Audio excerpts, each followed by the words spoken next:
gentleman from Washington has a letter that he wanted to submit for the record. Do you want to ask unanimous consent to enter into the record a March 8th, 2022 letter to the EPA Administrator and the Assistant Secretary of the Army for Civil Works regarding the waters of the United States rulemaking process?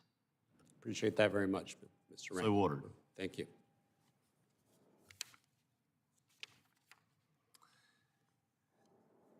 Next, I'd like to recognize our good friend from Oregon, Mr. Schrader, for 5 minutes.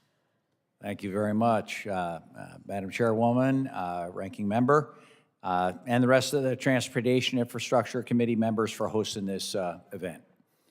The success that WRDA has had during these divided times is a testament to the committee's willingness to work across the aisle. I hope this work will be just as successful for WRDA 2022.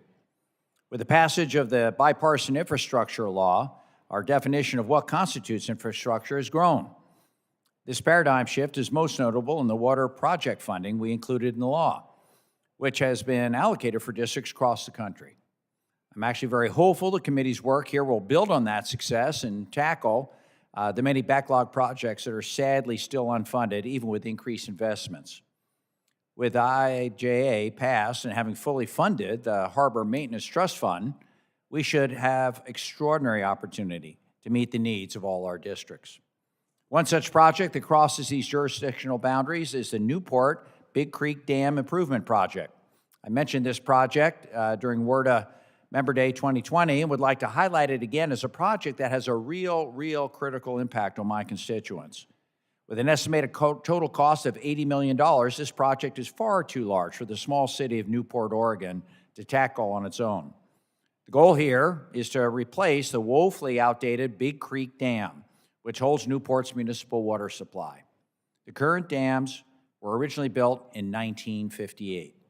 1958. Today, they have deteriorated to the point where they could completely fail in the event of an earthquake registering just at 3.5 or higher.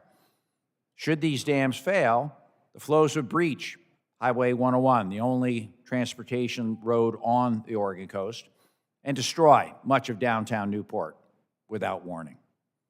The city is currently investigating multiple money sources, including state funding and Federal Emergency Management Agency High Hazard Potential Dam Grant Program funding, since the full cost is too great to be borne solely by a local bond. Your staff's been very helpful, thank you, in finding federal solutions to this problem, and I hope that will continue during this process. Failure of this dam due to an earthquake would be devastating for a variety of reasons: loss of life, impact on the local economy, and loss of critical water supply. Without this dam, 10,000 year-round residents and nearly 2.5 million tourists would be without water for at least a year, and the economic cost to grow to nearly $2 billion if left unattended for the next 5 years. Currently, the city has stepped up and invested $6 million between government grants and water revenue. State of Oregon has stepped up and is investing $14 million across 2022 and 2023 to complete the design and permitting phases. But the state still needs to raise another $60 million in construction funds, an amount too great for a small city like Newport. On a separate note, I've also represented this Oregon coast for the past 10 years, and one of the top issues that I keep hearing about from all my folks back home is dredging, the lifeblood of a lot of small ports on the Oregon coast. I dare say the Gulf of Mexico and East Coast as well. Unfortunately, our small communities are often left out of the dredging discussion. We need to offer a more consistent way of providing this critical service to all our small ports. Undredged ports and harbors limit economic activity and force operators to forego important upgrades to their facilities that could improve the well-being of their community. So, thank you again for the opportunity to testify about my priorities in Oregon's 5th Congressional District. Look forward to working with the committee staff in the productive way we've done so far and seeing the committee's final work product. Thank you very much. We thank the gentleman